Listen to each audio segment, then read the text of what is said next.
ಇದು ನಿರಂಜನ ಕುಟೀರ ಅಂತ ಹೇಳಿಬಿಟ್ಟು ಇಲ್ಲಿ ಶ್ರೀ ನಿರಂಜನಾನಂದ ಸರಸ್ವತಿಯವರು ವಾಸವಾಗಿದ್ದ ಸ್ಥಳ.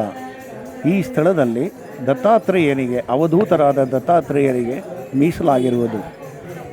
ಇಲ್ಲಿ ಸ್ವಾಮೀಜಿಯವರು ಸ್ಥಾಪಿಸಿದ ಮತ್ತು ಅವರು ಹೇಳಿದ ರೀತಿಯಲ್ಲಿ ಇಲ್ಲಿ ಪೂಜೆ ಪುನಸ್ಕಾರಗಳು ನಡೆಯುತ್ತೆ. ಮೇನ್ಲಿ ಇಲ್ಲಿ ಏನು ಅಂದರೆ, ಇಲ್ಲಿ ಬೇರೆ ದೇವಸ್ಥಾನದ ಥರ ಇಲ್ಲಿ ಅಭಿಷೇಕ, ಮೂರ್ತಿಗೆ ಅಭಿಷೇಕ, ಅರ್ಚನೆ, ಸಹಸ್ರನಾಮಾರ್ಚನೆ ಇವೆಲ್ಲ ಏನೂ ಇರೋದಿಲ್ಲ. ಸ್ವಾಮೀಜಿ ಹೇಳಿರೋದು ಒಂದೇ ಒಂದು, ಧ್ಯಾನಿಸು ಭಜಿಸಿ ಬದುಕು ಅಂತ. ಇಲ್ಲಿ ಧ್ಯಾನ ಮತ್ತು ಭಜನೆ ಎರಡಕ್ಕೆ ಮತ್ತು ಪ್ರಾಮುಖ್ಯತೆ. ದಿನ ಬೆಳಿಗ್ಗೆ ಇಲ್ಲಿ 1:30 ತನಕ ಇಲ್ಲಿ ಪೂಜೆ ಆಗುತ್ತೆ. ಆ ದತ್ತ ಜಯಂತಿ 7 ದಿನ ಇಲ್ಲಿ ಇರ್ತಾರೆ. ಇಲ್ಲಿಯೇ ಜನ ಬಂದು ಗುರುಚರಿತ್ರೆ ಸಪ್ತಾಹ ಮಾಡಿ ಧನ್ಯರಾಗ್ತಾರೆ. ಇಲ್ಲಿ ಕೊಟ್ಟಿರೋ ಒಂದೇ ಒಂದು ಬೀಜ ಮಂತ್ರ ಏನು ಅಂತಂದರೆ, ಓಂ ದ್ರಾಂ ಓಂ ಗುರು ದತ್ತಾಯ ನಮಃ. ಇದನ್ನು ಭಜಿಸ್ತಾ ಇದ್ದರೆ ಎಲ್ಲ ನಿಮಗೆ ತೊಂದರೆಗಳೆಲ್ಲ ನಿವಾರಣೆ ಆಗ್ತದೆ ಅಂತ ನಾನು ಹೇಳ್ಬೋದು. ನನಗಿವಾಗ 62 ವರ್ಷ. ನನಗೆ 3 ವರ್ಷ ಮಗು ಇದ್ದಾಗಿಂದ ನಾನು ಬರ್ತಾ ಇದ್ದೀನಿ. ನಮ್ಮ ತಂದೆ ತಾಯಿ ಜೊತೆಗೆ ಬರ್ತಾ ಇದ್ದೆ. ನನ್ನ ಗುರುಗಳು ನನಗೆ ಮಾರ್ಗದರ್ಶಿಗಳು. ನಾನು ಇವತ್ತಿನ ದಿವಸ ಇಲ್ಲಿ ಈ ಥರ ಮಾತಾಡ್ತಾ ಇದ್ದೀನಿ ಅಂತ ಅಂದರೆ ಅದಕ್ಕೆ ಅವರೇ ಕಾರಣ. ನಾನು 2 ಸಲ ನನ್ನ ಜೀವ ಹೊರಟೋಗ್ತಾ ಇತ್ತು, ಆದರೆ ಅವರು ನನ್ನ ಕಾಪಾಡಿದ್ದಾರೆ.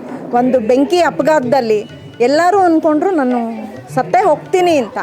ಆದರೆ ಸ್ವಾಮೀಜಿ ನನಗೋಸ್ಕರ ಶ್ರೀರಂಗಪಟ್ಟಣದಿಂದ ಹಣ್ಣು ವಿಭೂತಿ ಕಳಿಸಿ ನನಗೆ ಧೈರ್ಯ ಹೇಳಿ ಕಳಿಸಿದ್ರು. ಏನೂ ಆಗಲ್ಲ, ನೀನು ಬರ್ತೀಯಾ, ನನ್ನ ನೋಡ್ತೀಯಾ, ನಿನಗೆ ದತ್ತನ ದರ್ಶನ ಆಗತ್ತೆ ಅಂತ ಅಂದ್ಬಿಟ್ಟು.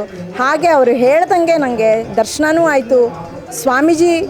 ಸ್ವಾಮೀಜಿ ಕೃಪೆಯಿಂದ ಇವತ್ತಿನ ದಿವಸ ನಾನು ಹೀಗಿದ್ದೀನಿ, ಈ ಒಂದು ಅಂತಸ್ತಿಗೆ ಬಂದಿದ್ದೀನಿ. ನಾನು ವೃತ್ತಿನಲ್ಲಿ ವಕೀಲೆ, ಅದಕ್ಕೂ ಅವರೇ ಕಾರಣ.